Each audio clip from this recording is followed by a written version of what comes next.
Welcome to PonderCast by Ponder Media. Today we are here with our special guest, Al. I'm your host, Ian Fox. Welcome to episode 1. Welcome, Al.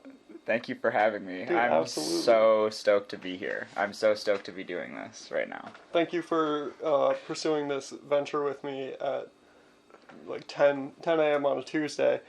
For some background, if y'all saw the one previous upload on this channel, depending on when this goes up, Al filmed the Bigfoot video, as well as a number of other pieces of assistance in that video, but also has quite an impressive musical career. So we're going to delve into that a little bit today. I have some notes. Is there anything you want to start with? Do I want to start with anything?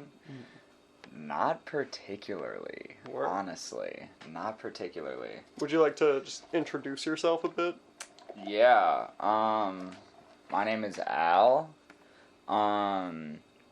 At least as it relates to the music stuff that Ian is talking about, I started playing the drums when I was like 10, like 9 or 10, and then started taking lessons and stuff, and then when I was 15, I started playing in my first band, and we were playing shows and stuff, and then in that same year, I started making beats, and I have never stopped doing either of those things, and yeah, that's pretty much that.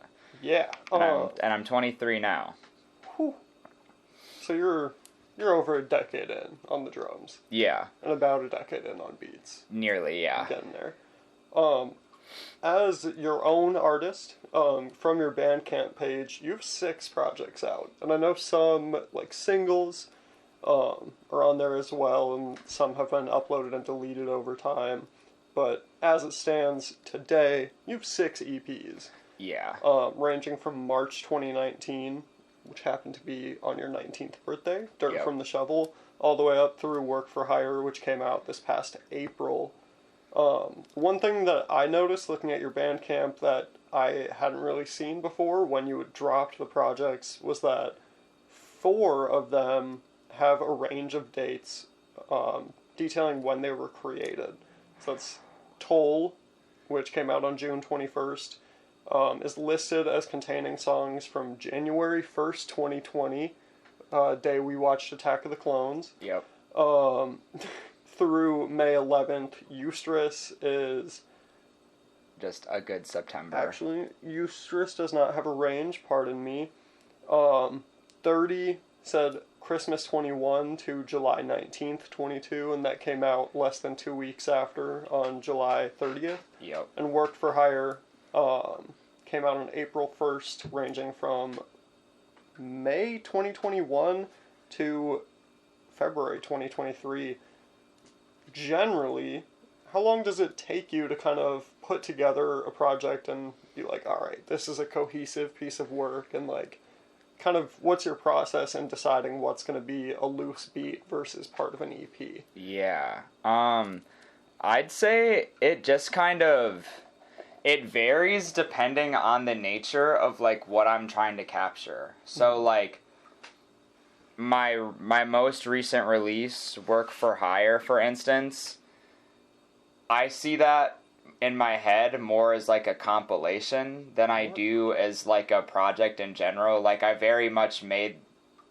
One of, like, the genesis ideas of that project was, like, making beats that like vocalists could use for things, whether that be like singers or rappers or like anything. So like at least for that it was more just taking a bunch of beats that I had on my laptop and like getting them done. And so some of them were like 2 months old, some of them were 2 years old. Like it just kind of like depends on the nature of the thing. Yeah, I don't. It just varies very differently. Like with Eustress specifically, that was a very creatively fulfilling September, where, like, for the first, like, 2-3 weeks of the month, like, I was making beats every day, and I just, like, when I would make beats, I would always go back and listen to those beats, and I was like, yo, like, these are so good. And then that just me reflecting on those beats specifically kind of, like, catalyzed me to be like, alright, if these are the ones that I'm naturally drawn to time and time again, then I feel like that says something about, like, this collection of stuff. Yeah. Which is kind of, like, how, I don't know, Eustress really is, like, a timepiece of, like, the first, like, 2 weeks of that September. And then I don't know, but, like, generally, like, I feel like when I'm never, like, necessarily, like, trying to make a project, when I, like, sit down and do something, I can't really force myself to be like, oh, like, I'm gonna make a beat like this that's gonna end up on this. Like, that's, like, pretty, I just, like, can't really do stuff that way, so I just kind of, like, make stuff until I land on something that's like, whoa. Yeah. And then I'll just keep doing that over and over again until I, like, come up with, like, a amalgamation of things where I feel like, alright, like, these are beats that A, I am drawn to time and time again, and B, I feel like they have, like, some sort of, like, sonic cohesion, or I feel like I really, like, did something that I had, like, never done before, like, in that, and, yeah, I don't know, it just it generally varies depending on, like, the nature of the project and, like, what I'm trying to communicate and things of that nature. Not necessarily making things to make a project, but more finding the project when the pieces are already made. Yeah, very much so. Is there the 6 albums that I noted from your Bandcamp, or EPs, tapes, however you would like to categorize them? Dirt from the Shovel, Oatmeal Tape, Toll, Eustress, 30, and Work for Hire. Yeah. Is there any of those that you think, I mean, we just talked about Eustress a good bit, are any of those specifically, you think, more like a kind of one-piece project, and any that are, like, very specifically more compilation, like, loose collection? Work for Hire is the one project I'd say. I mean, I guess I could canonize it in my discography, but like I said, in a very real way, I just wanted to, like, put out beats that that were good. And that, like, idea originally came from June the Kid. Shout out to June the Kid. I've never met him before, but I think he's ridiculously talented. And he put out a video on Instagram. He's like, all those good songs that you have on your laptop, they're not doing anything sitting on your laptop. And I was like, dang, you're right. And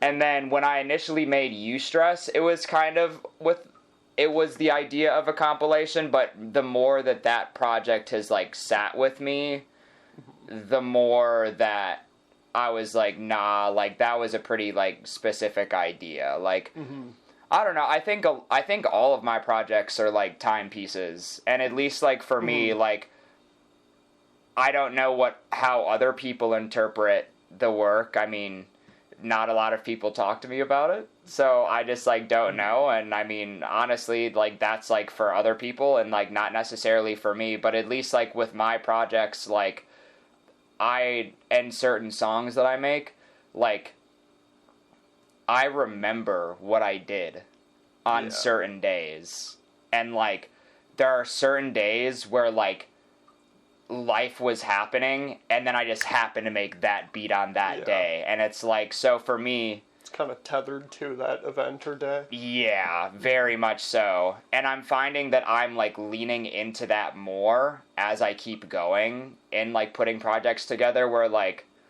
say for instance, the song Separation off of 30, it's the first song.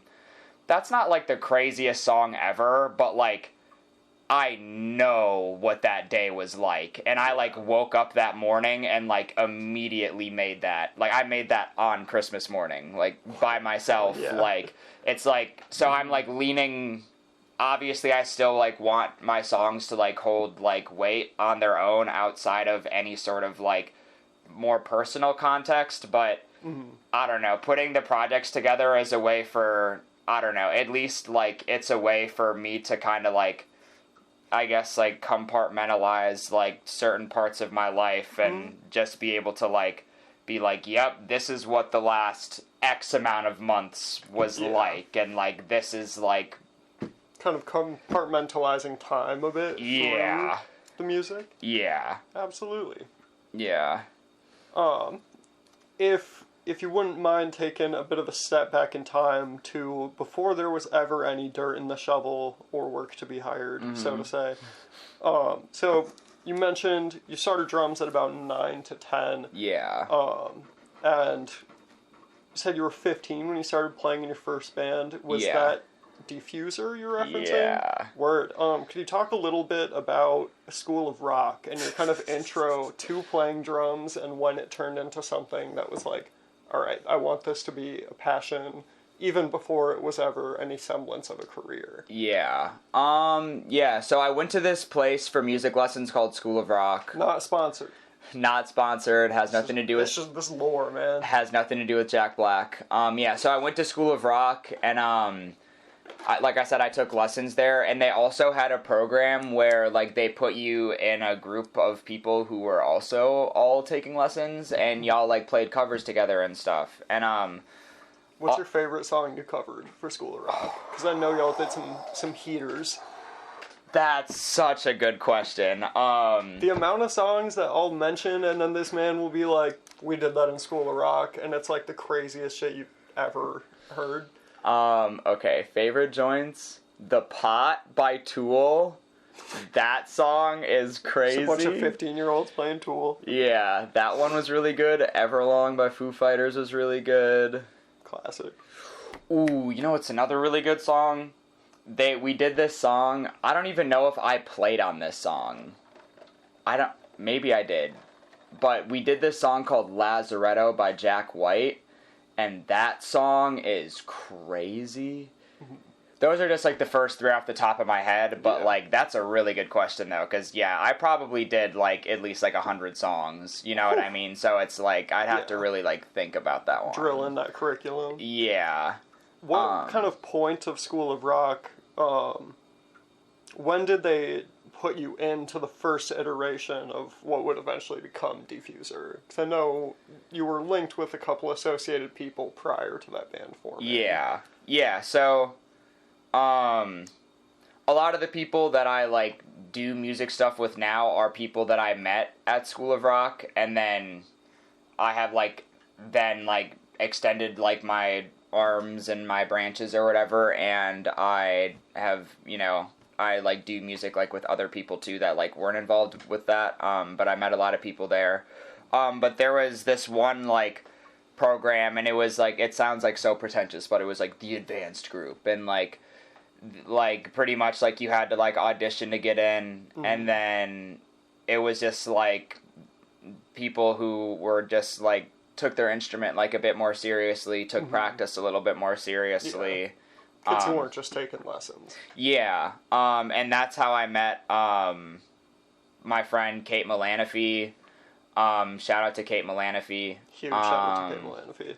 And there's there's I pretty much everyone who was in that group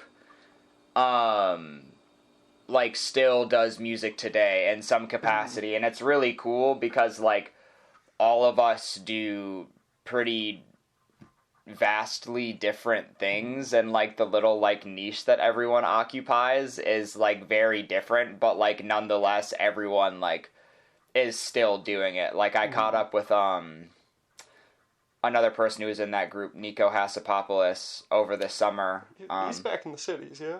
No, he's in New York. Okay. Yeah.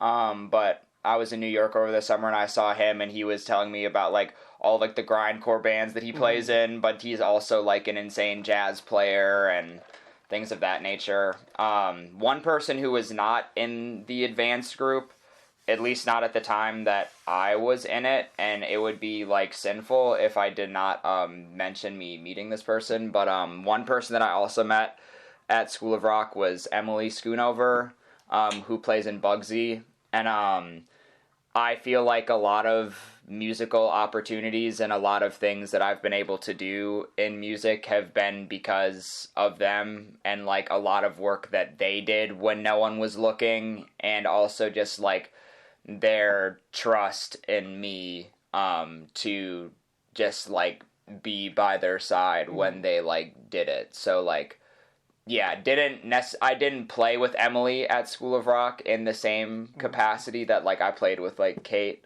Yeah. And it would also not be right for me to talk about School of Rock without also talking about Emily. Because like I said, I feel like without Emily, my life would be pretty drastically different. So I just like need to, yeah.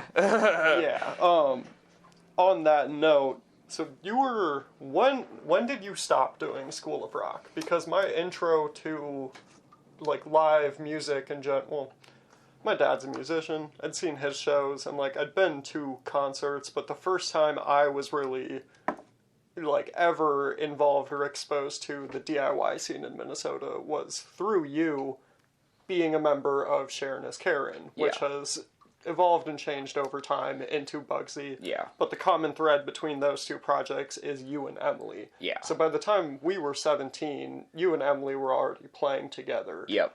When did that transition from School of Rock into Diffuser into Sharon is Karen happen? Yeah, so Diffuser played for about a year. I could find the exact date, if I really wanted to, but that went from like February 16 to February 17, and the date of our last show was also the date of our first show. You played one show? No. Sorry, okay. No, but like, I don't know, we probably played like, whatever, like 7 shows or something, nothing like crazy, but like, a year later on the same day was our last show. Anyway. Stop tapping the table. Yeah, I'm okay. sorry. No, you're good. We don't have mics. We're using the same thing we filmed Bigfoot on. This is episode 1. We're learning. Yeah. Anyways. No, but, and then it was in summer 17. So the summer between junior year and senior year, I was going to Class of 18. I was going to like the art museum, and then Emily just like hit me on Facebook Messenger and was like, yo, like, would you want to like play drums with me? And I was like, yeah, okay. Say less. No, and literally, and it's not even like, we always had like good rapport or whatever, but I wouldn't say that we were ever like particularly close, but they just hit me up and I was like, yeah, I'll do it.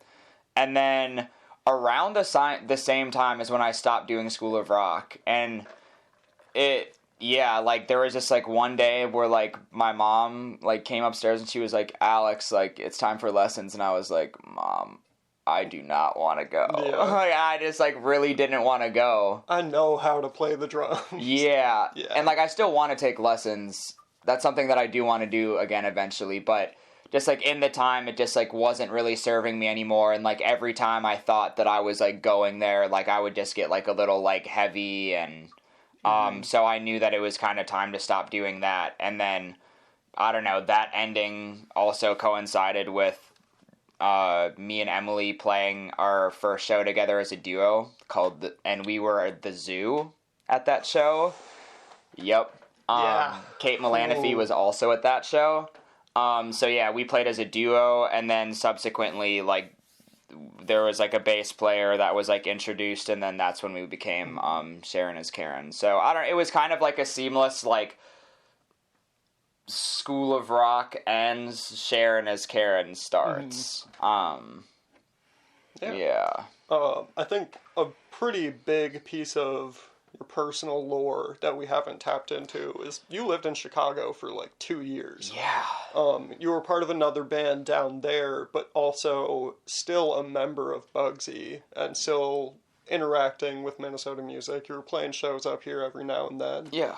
What was that kind of experience like, getting into a 4-piece band while not living in the same state and kind of being a core member, but also being very physically separated? Yeah. It was really interesting. And... Oh, I guess first off, when on the timeline did Bugsy form specifically as the current 4-member roster? So, I guess, like, the current 4-member roster formed in about April 19, the first Okay. time that I jammed with them, but Bugsy was kind of like a loose idea and was like starting to happen around like January, February 2019. And then yeah, Emily, there was one day where I was just like walking around like doing my thing, and Emily sent me a text again. And they were like, hey, like, would you want to, like, play drums for me over the summer? Like, or would you want to, like, play with me over the summer? And I was like, okay. And then... So you were in Chicago at this point, in school. Yeah. So I was going to school in Chicago. Emily sent me a message and was like, yep, want to play the drums? I was like, cool. And then that was around the time of Easter break. And I'm pretty sure how it went down. Bro, that was actually probably crazy. Talk about this later. It was crazy when you because lived in Chicago. Yes. To say the least. But like, and then so pretty much I came home for Easter or whatever, and then I jammed with the members of Bugsy, which is Emily, Shannon, and Griffin. And preemptively, Emily had sent me maybe 6 or 7 songs, and I had like learned all the songs, so I like came in and like we played the songs, and then. Are any of those songs still in rotation? Yeah, I mean that was like all of Teratoma. And then okay. yeah, that was like all of Teratoma, and then that was like maybe Which came out what, fall of 19? that came out in Or early February 2020? 20. Yeah, and then like 2 songs that are unrecorded that are like deep Bugsy songs. One that we played over the summer, which was like really crazy.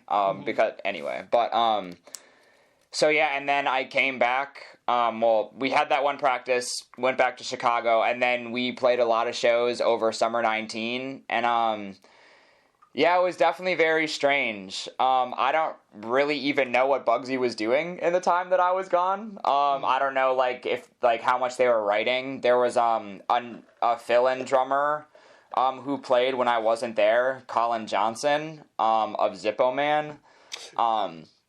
Yeah. That's crazy. I didn't know. Yeah. That's wild. Yeah. What? So yeah, Colin Johnson filled in on drums like when I wasn't there. So shout out to Colin for doing that. And then I don't want to say COVID overarchingly was a negative experience. I'm not trying to deny that. Super fair. And it worked out in an interesting way for me, because come 2020, like, I was sent home from Chicago, but even before, like, the official, like, okay, you need to pack up your stuff and leave, like, I was talking to my stepmom over dinner, and Bugsy was about to go on our first, like, weekender with Marmalade. I'm wearing my Marm shirt today. Shout out to Marmalade, Shout out to some of the Marmalade. nicest people ever. And my stepmom was pretty much like, yo, like, you have so much more going on right now in Minneapolis than you do in Chicago. Like, you should stay here. And I was like, yeah, I think you're right. Yeah. So then I moved back to Minneapolis. So, like, the amount of time that I was, like, in Bugsy and also in Chicago at the same time was really about, like, a 5-month stretch. Yeah. It definitely was strange. I drove up to play shows. Like, I flew to play shows. There's a lot of shows I didn't play.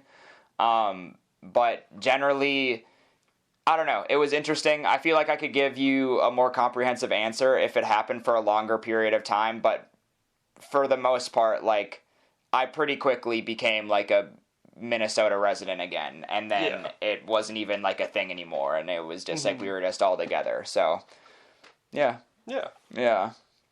So early on, like I mentioned a couple minutes ago, you were my first exposure to like DIY music. What was the transition like? Because we were in high school while you were playing like Paper House shows. Yeah. Any Minnesotans in the audience who know Paper House, rest in peace. But so yeah, you were playing that kind of scale already while we were still pretty young.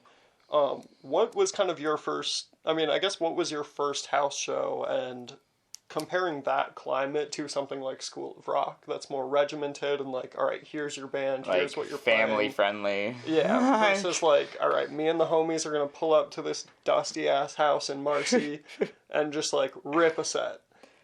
And I mean, Paper House is big. They had Tildy Fest there. Like it was pretty established for a DIY venue. What was that experience like being so young and kind of seeing that world compared to the more structured world that you had seen so far? It was really wild, honestly. Emily, sorry, I'm like picking at like my skin. I'm sorry, Mom. No, it was it was super interesting because I remember like before, so like the first house show I ever went to was the first house show I ever played, which was as the Zoo at the Paper House. And I could find the date for that show if I'm not going to do it right now because I'm not going to divert my attention. Throw it up on screen. But maybe. Sorry if we didn't. But yeah, that was my first exposure to doing that, and I forget if that was it probably was on a Saturday if I had to guess, and I had just worked like an 8-hour shift at the grocery store. So like I came straight from the grocery store to the gig with like all my shit, and like I was still in like my black polo and like black pants. Like I just like took my name tag off and I was like, all right, I'm ready to go. Were your polos branded? No. Word. Okay. They're just like plain black polos. Crazy. Yeah. So, and it's really, and Emily kind of forewarned me like before, I'm bleeding. I'm okay. Emily like forewarned me like before we played. They were like, yeah, like it's like a pretty cliquey environment. So like for the first little bit of time, like everyone who was there, you know, like already like knew each other and like were older than me to some capacity. And like at that point in my life, I was just like a very different person than the person I am now. 17-year-old. Yeah. So I wasn't doing things that other people were doing. I wasn't as like familiar with the environment. So honestly, like I was pretty like standoffish, and I was like just kind of like, and also I just had like a different dedication to music then than I do now. So like then music has always been fun for me, and then it was more like I'm just like having fun playing music. I'm not really interested in like talking to people or like fraternizing, especially because I felt like so much of an outsider. Yeah. And it wasn't really until like 2021 that I feel like I really started like being at shows and being like, all right, like who's here? Like I want to talk to people. Yeah, like knowing people in that community. Yeah. So like, yeah, I don't know. It was really interesting. I definitely played like a lot of house shows like 2017 through 2019. And at a lot of them I felt like I was like really disconnected from the larger like mechanics that were kind of like moving around me, because like you would come to the gig with someone and then it would be like, oh, like my friends are at the gig and like it's like a summer day and we're in a garage, like and it was just fun, or like just like stuff, or it's like, oh, like I don't know. So just like stuff like that. I feel like I didn't really start being like, oh, like this is my shit until like I'm a member of this scene. Yeah, until like 2020, 2021. That's when I was like, all right, like I've been here and like I'm like familiar with shit now, and like by that point, like more years had passed and I'd continued to put work into music. Or not like work per se, but like I'd continue to like dedicate my time to music. Certainly. So it was like, yeah, I felt like I was like, yeah, like this isn't just like a place that I'm going to this weekend. Like this is like, I do this like every weekend. Like, yeah. So, yeah. Do you want to take a quick break and get a Band-Aid? No, I'm good. All right. I'm just going to lick it. All right, we're just going to straight shot this. All right, we have taken a wee break. We lied. We did not shotgun this.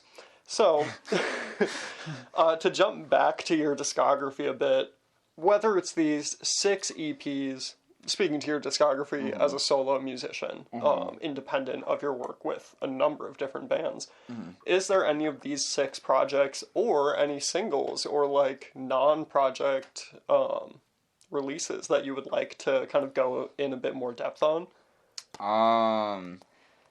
I feel like, man, every project is definitely a doozy. And it's definitely been a learning curve, and I feel like I can objectively say that I've gotten like kind of better every time at just like executing the idea and making it sound how I want it to sound and stuff. And I feel like that really culminated with 30, where I feel like just like from the beats I picked to like the artwork in the end, like the timeline in which it was made, like everything was just like, I don't even know. It just like came together in like such a way. Like the days that like certain beats were like made on, it was just like that project. I feel like it was really like all encompassing, and like like that one, like I included the dates, like Again, Christmas 21 through July 19th, 2022. like it was like a tight window, and like really all of the music for it was done by like May. Okay. And then like pretty much what happened was like, I don't even know, like Bugsy had gone on tour in May 22 for about 10 days. There's a song... 10 days. Yeah. 10 days. Yeah. So, like, Bugsy had gone on tour for, like, 10 days, and then, I was home for about 10 days, and then I went on vacation with a friend of mine, and that was, like, a week, but whatever. So, Close like... enough to 10 days. Yeah, so, like, in, like, the span of, like, 1 month, 30 days... I was, like, only home for 10 days, and I felt like that was, like, I had never really had an experience like that before, and that was, like, whoa, this is, like, really strange. So then I got home, I had all of these beats that I had, like, made that I kept, like, coming back to, and I was like, alright, like, these are, like, really cool beats, and then I got COVID. And then COVID, like, when I had COVID, like, I maybe had, like, 1 or 2 of the beats done for that project, but it was when I had COVID that I, like, really, like, stitched that project together and, like, sequenced it and just, like, did all of, like, the last-minute stuff that I needed to do to, like, prep it to go up. Mm-hmm. And I was gonna use,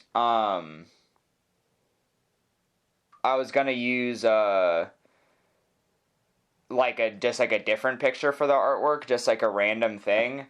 And then there was one day that I was making my friend Liam, aka Young Toasty, came over to my house, and like another one of our friends came over, and we were all making music, and I was kind of like tapped out of the music, so I just like started collaging, and then the collage for the cover came together in like 20 minutes. Like collaging is a really interesting medium for me, because it's kind of like music. I can't really, like, force myself to do something cool, but it's, like, literally, like, I just put all the pieces on the paper, and then I was like, yeah, that's literally exactly it. And, yeah, I don't know. Like, I just love that project a lot. It's really succinct. It's only 10 minutes, but I feel like it, like, so perfectly, like, so perfectly, like, chronicles, like, those, like, 6 months of my life.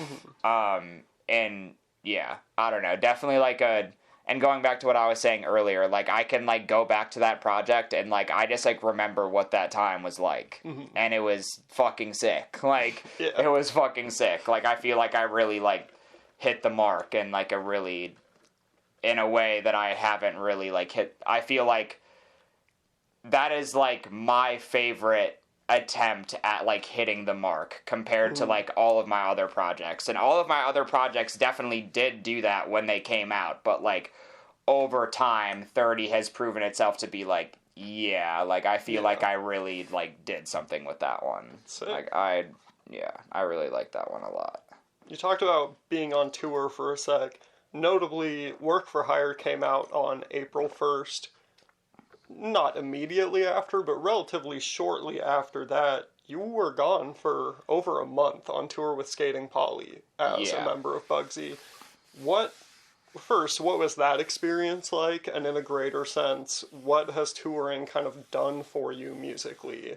Whether that's this major one you did over this past summer or those like weekenders that you were doing in 2020, 2019. Yeah. What have they done for me musically? And what was the experience like? Yeah.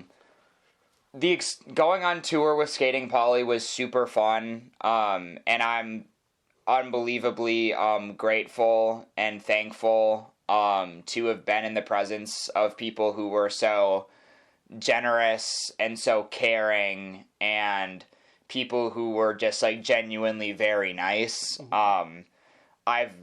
I know that that's not the case with all people who get to go on tour. I know some people go on tour with people and it's like low-key tense between people, and like some people go on tour and like there's just like strange dynamics, but it is ultimately a business venture a lot of the time, as well as an artistic venture. Right.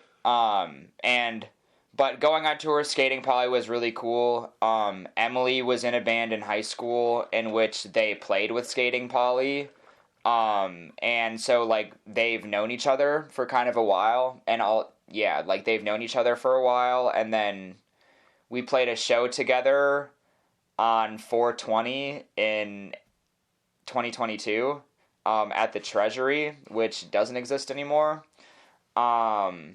But we played a show together then, and then they hit us up, and it was, there's like a couple, it was really cool to like be with like Emily and Shannon, be with them as we were on tour with a band that I know both of them like really looked up to, and like both of them like listened to like a lot growing up, and fans and contemporaries. Yeah, so like though before going on tour with them, I can't say that like I was necessarily a fan, and that's not even any shots, but that it just like never like came across, but like I would have never said anything negative because I knew like my friends listened to them, so it's like, well, if you listen to them, then they're probably good, you know what I'm saying?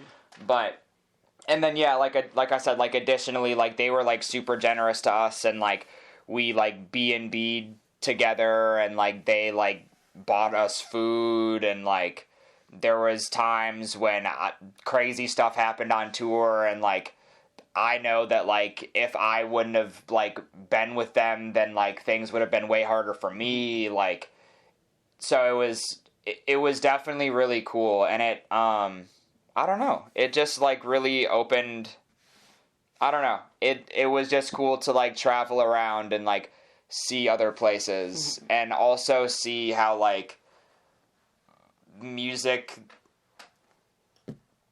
because at the end of the day, I like do music and make music for myself, and like I would still be doing this even if I wasn't like going on tour or playing shows. Like I would still like be playing the drums, and I would still be like making beats and doing all of those things. And with that being said, it's really cool to see that like music that Bugsy worked on so intensely for like 6 months in our practice space, just the four of us, see music that was like so intimate and so like personal to all of us in different ways, like manifest into like a desire to want to come see our shows in places where like I literally have never been there in my life. Yeah.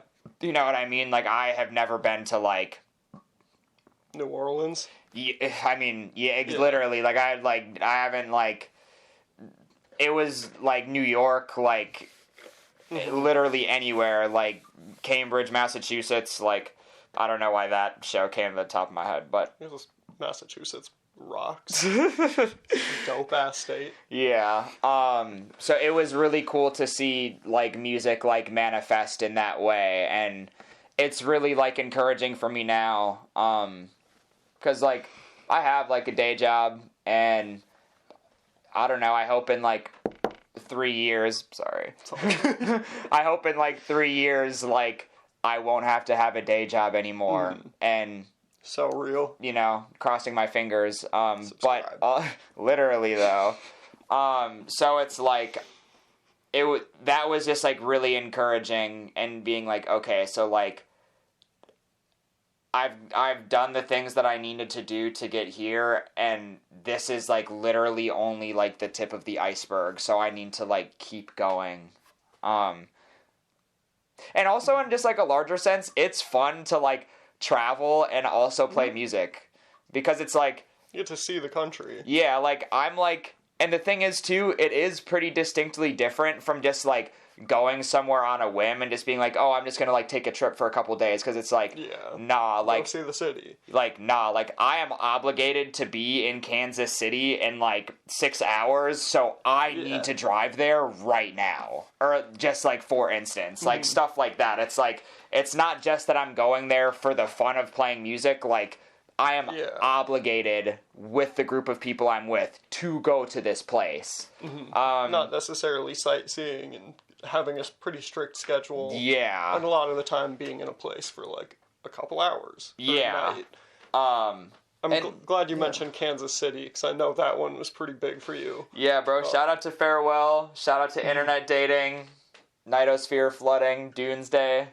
Everyone. Are they all from Kansas City? Yeah. Everyone I just named is all from Kansas City. Damn. Yeah. Yeah, I know that was a pretty big stop for you.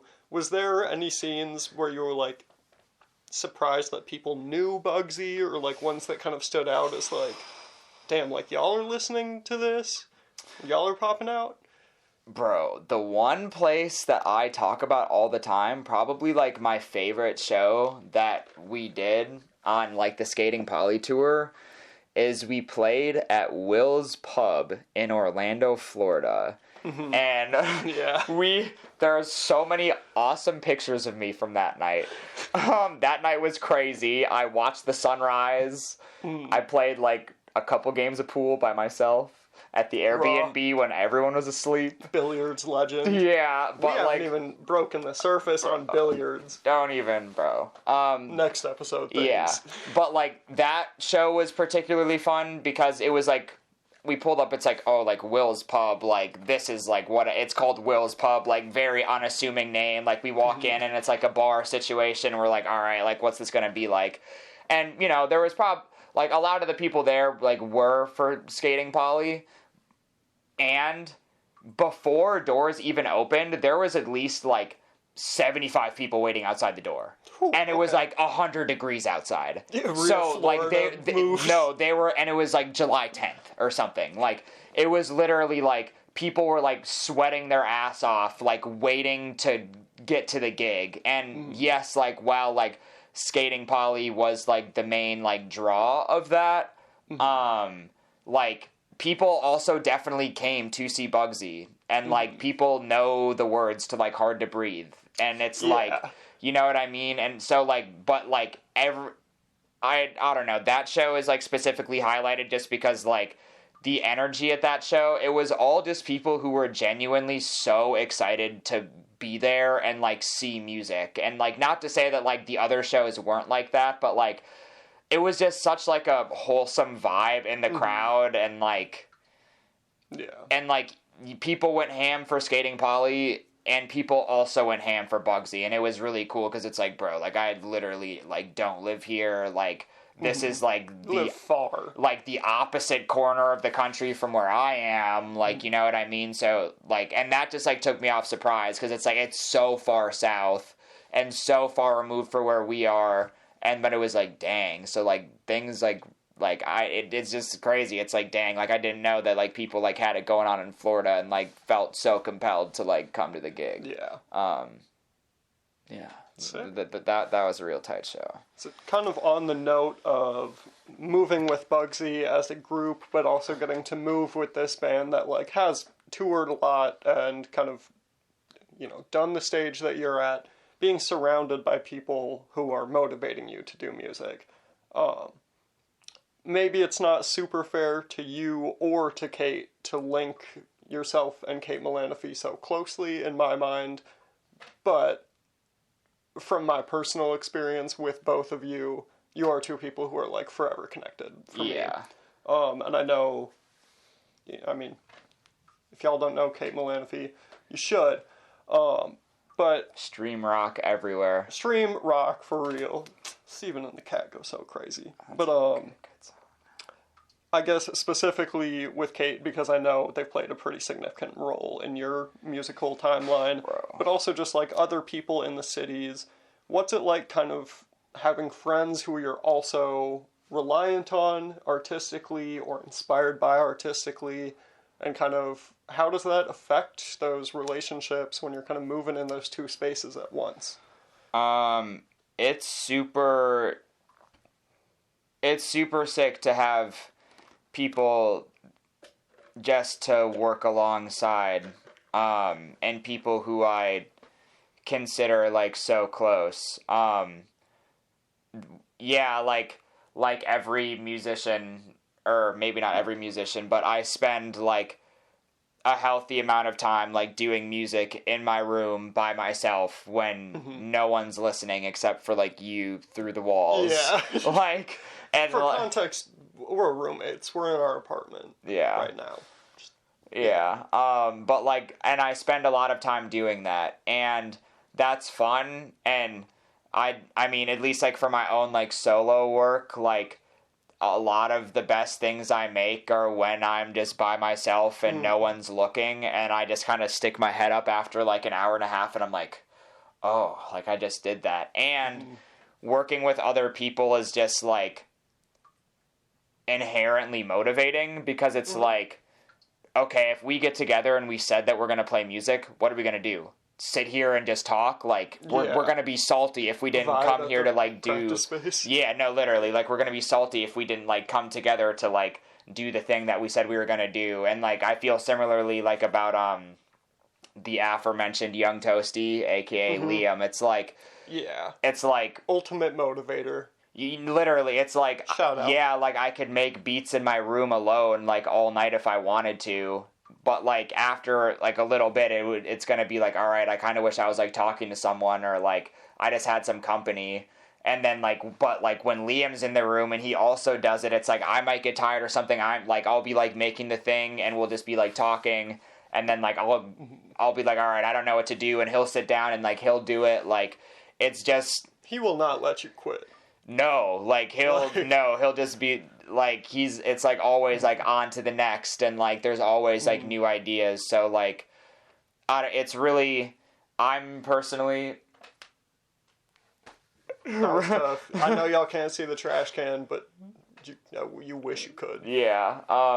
It's really motivating to have like friends who are also like in the same thing, because it helps like bounce ideas. I can push like the abilities of the things I can do by nature, that they can do things that I can't, and vice versa. And it's just nice to have like that camaraderie and that company. Like, I'm a big like people person. Like, I spend a lot of like, I need my alone time to recharge, but also like I really thrive on being with other people and doing things with people and talking to people. So I definitely like deepen. I was gonna say deepen the depth, but that's like, bro, that's crazy. Yeah, I just like there is like a deeper connection with like some of my friends that like I do music with, because like not only do we hang out as friends, but we also hang out because we have like a targeted goal. And when I'm with someone else, it's just like two brains or X amount of brains. So like we can just kind of like work in tandem and just like fire like perhaps a little bit quicker than like I could just like by myself.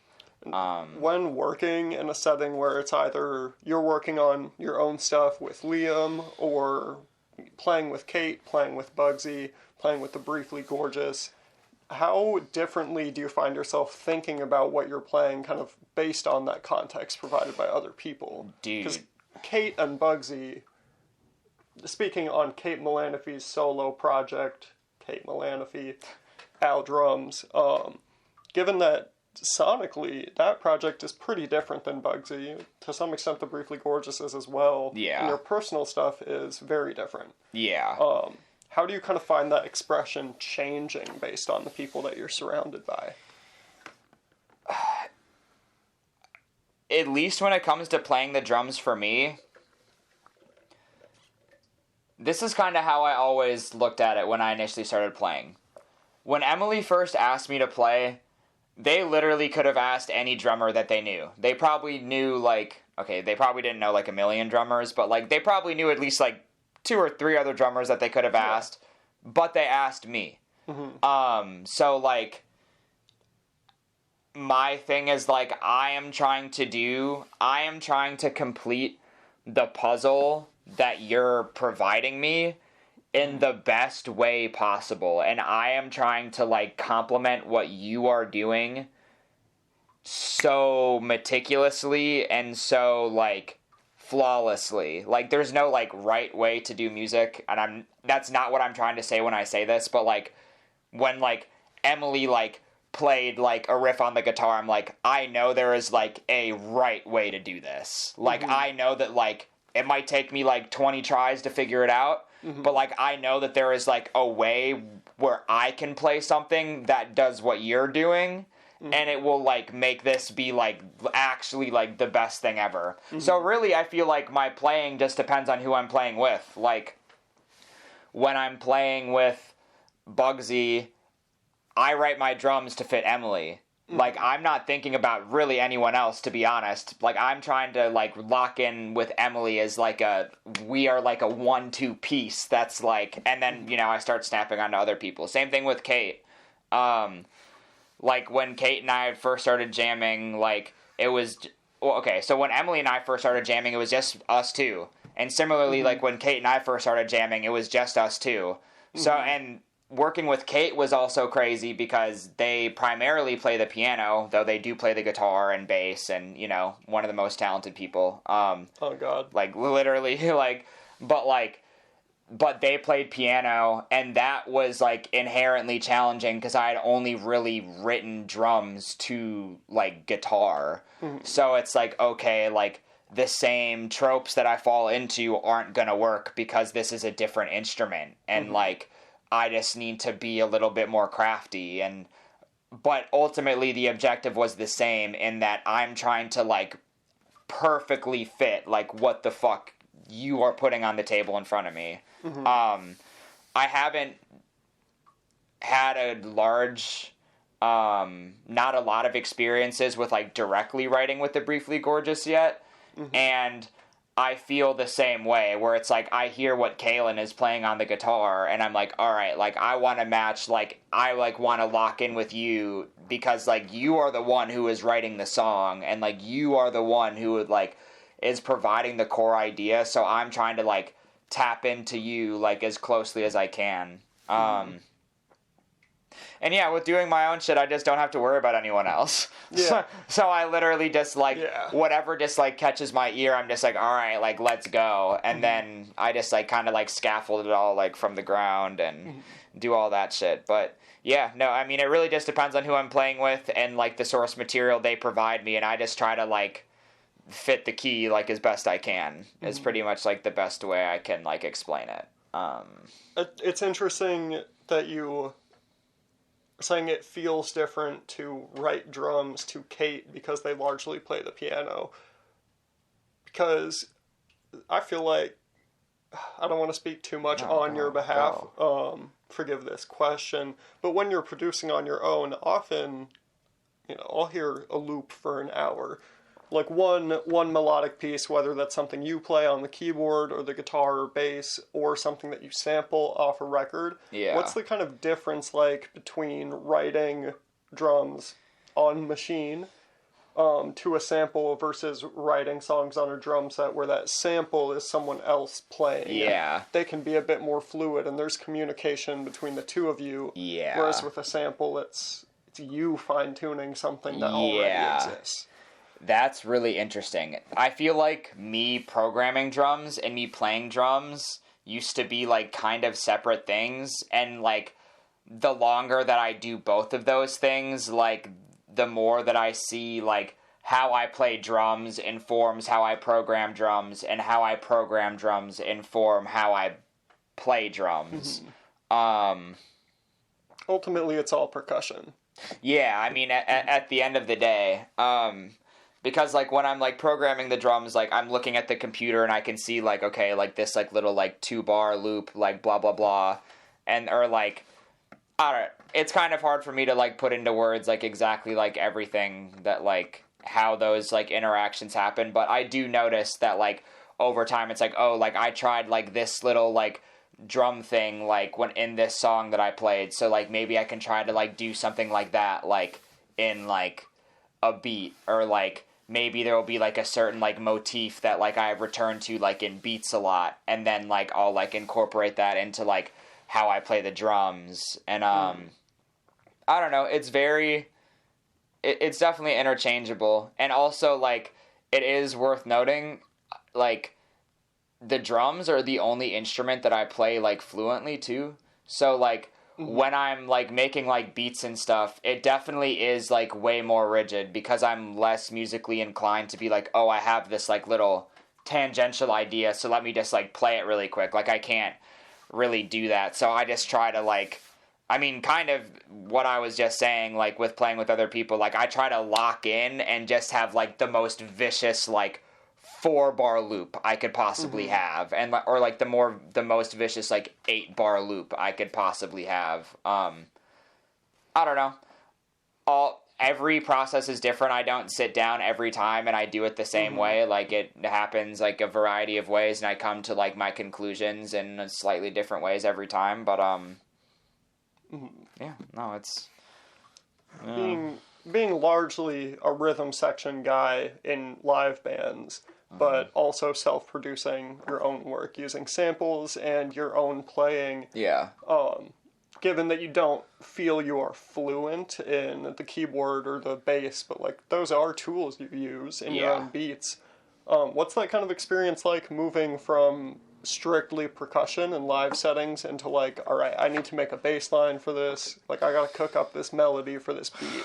Because I know you use a lot of samples, but you also use a lot of organic sound. Yeah. It's definitely really wild.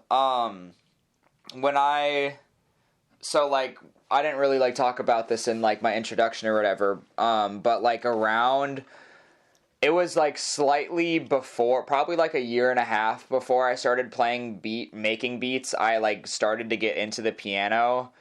Like I had a keyboard at my mom's house that we had like forever. So I like set it up in my room, and I was learning a lot of old like Odd Future songs. Like, so I was learning like Inglorious, or I was learning the song like Looper, or like Faucet. Like I was just like, yeah, like I was just like learning like a lot of.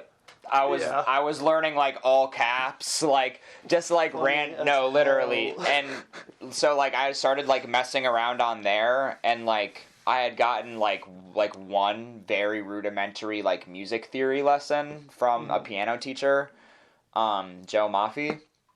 And that one lesson kind of yielded me everything that I've done with like everything I know about music theory. Like I haven't really put that much else together. I've just like really dove into like that one thing. I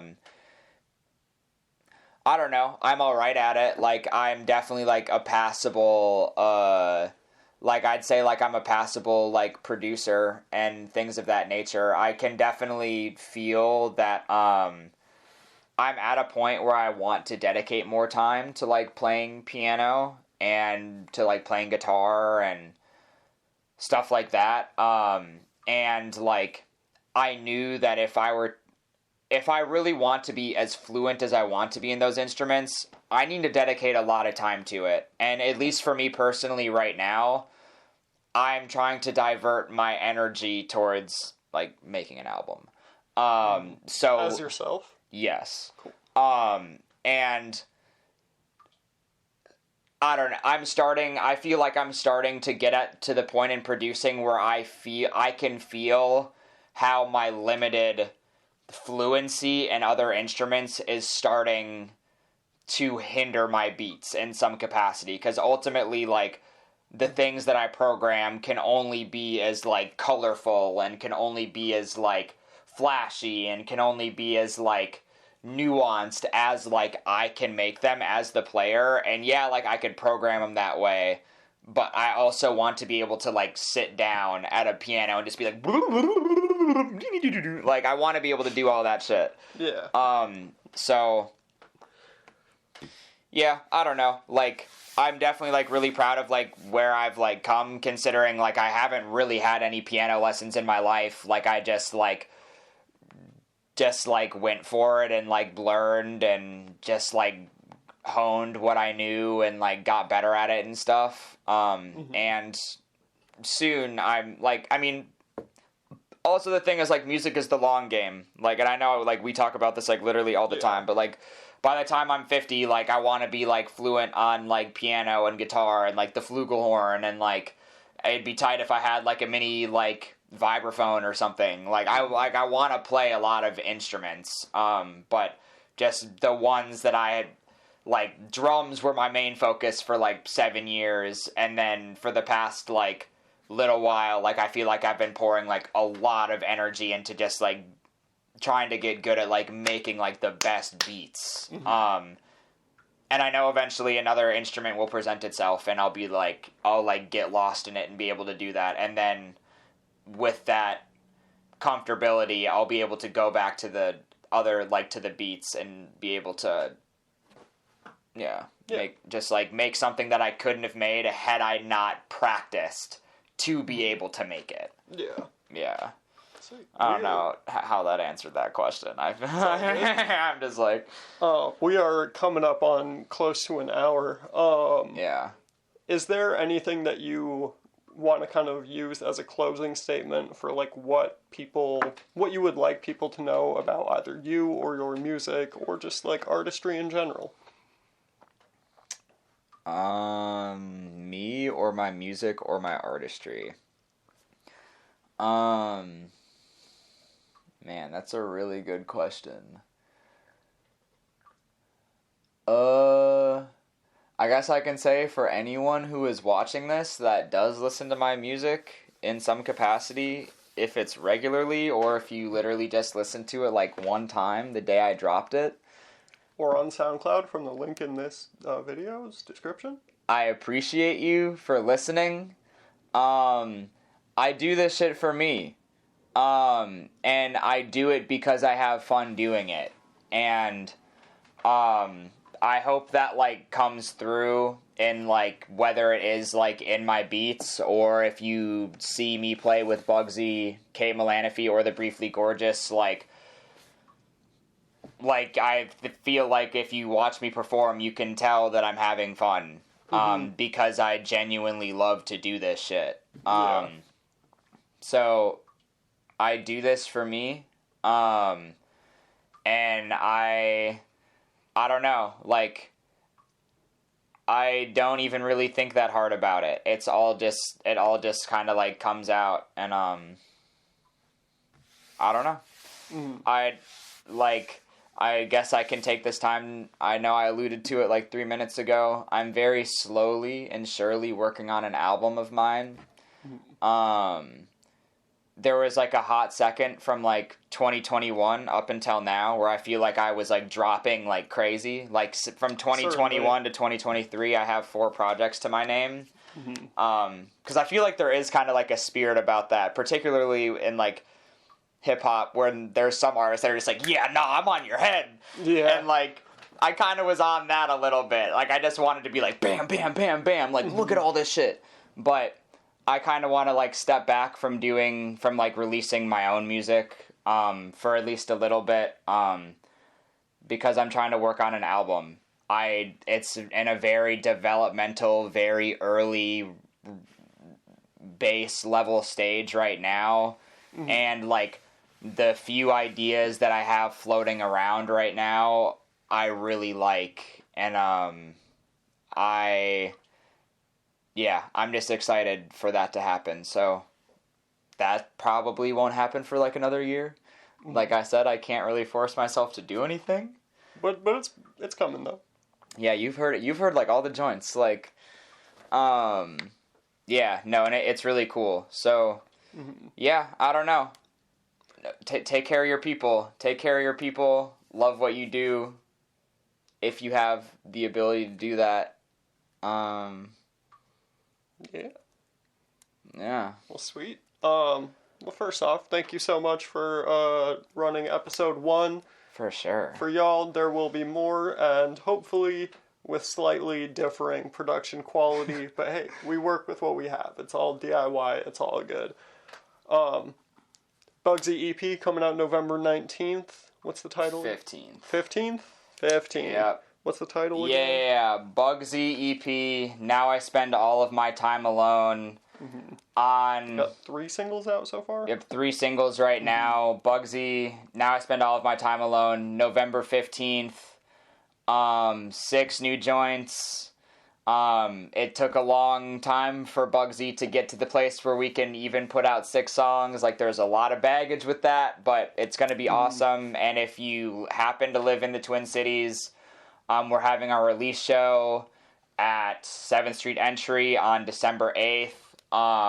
It's gonna be, I'm ecstatic. We had our first, release show practice the other day, and it's, like, the longest set we've ever played in our life. Like, it has songs, like, all the way from Bugsy's start to songs that, like, aren't even recorded, like, so it's gonna be super, super fun.